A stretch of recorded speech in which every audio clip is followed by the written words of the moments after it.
অবতারী পুরুষ হিসেবে কৃষ্ণকে অবতারী পুরুষ হিসেবে আমার এই ভূপ্রান্ত ভারতবর্ষের ভূপ্রান্ত বর্ণুয়া আবির্ভাব হল প্রতিটি ভারতীয়দের কল্যাণের করে আমাক এটা দৰ্শন দিছিলে, এটা ব্যক্তিক দৰ্শন দিছিলে, এটা সামাজিক দৰ্শন দিছিলে, এটা সাংস্কৃতিক দৰ্শন দিছিলে আৰু সকলো জনগোষ্ঠীৰ সকলো মানুহক একত্ৰিত কৰি গুৰুজনাই এটা শাশ্বতবাণী শুনাইছিলে, আমাৰ সনাতন ধৰ্মবাণী শুনাইছিলে, ঘূৰাই লৈছিলে উগান নৰলোক হৰি হৰিক ধৰাই দিবলৈ এৰা নজান জীৱাগত কাল ধৰা হৈ যাব নালাগে এইবুলি কৈ ভুকিয়ানি আৰু গুৰুজনাই পজিটিভ কথা কৈছিলে।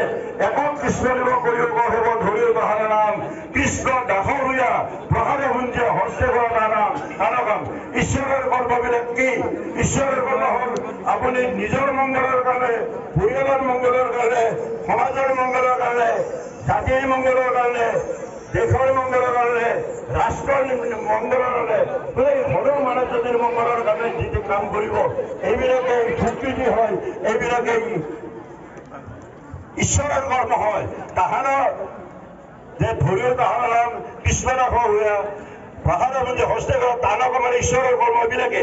গতিকে বাপসকল আমি চব আজি যিগৰাকী বিশ্বৰ সৰ্বকালৰ সৰ্বোত্তম গুৰু মহাপুৰুষ শ্ৰীমন্ত শংকৰদেৱে আজিৰ পৰা ৫৫০ বছৰ অধিক পূৰ্বে